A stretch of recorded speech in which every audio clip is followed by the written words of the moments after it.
Hello, my name is Aboufadel. I'm a candidate for the two-year term in the 2022 Forest Hills School Board election. Let me start and thank Forest Hills for Just Education for the invitation to this town hall. My wife and I are traveling today, or otherwise I'd be at Noto's this evening. As a substitute, I was invited by the Just folks to provide this short video.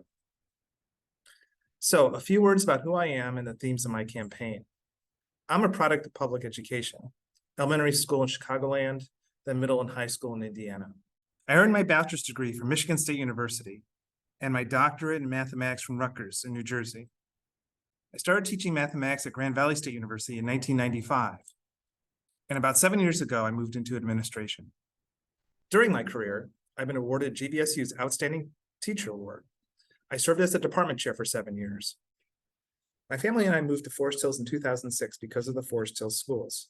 We followed my sister-in-law and her family, moved here a few years earlier for the Spanish immersion program.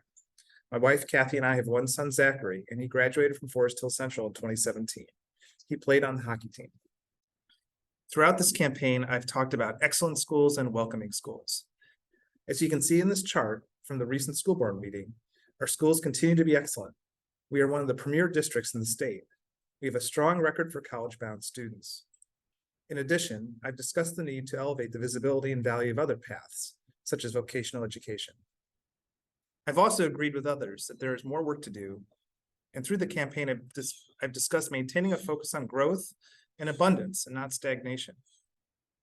One initiative that I believe the district should embrace is the plan for the region to grow as a hub for technology. The question we should be asking is, how will Forest Hills fit into this plan? Our schools should also be welcoming, by which I mean that students, teachers, and staff, and parents should have the freedom to be who they are. That covers a lot of ground, from ethnicity to gender to religion and political passions to sexual identity. And that can be tricky, as being who you are can lead to conflict. But we are the adults in the room, and we must find a path together to public schools that are a place for all. I want to say a few words about books. Our kids don't read enough as it is, so we should not create new barriers to literacy. Rather, we should be celebrating reading. Discussions of age appropriateness may be necessary at times, but pulling a book out of a library is an extraordinary decision and should be done with care.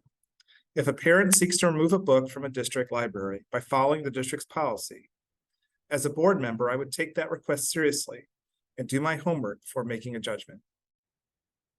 There are so many more topics we could talk about. I want to recognize a few of them. Supporting our teachers and staff, ensuring safe schools, and strengthening communication between the district and the community.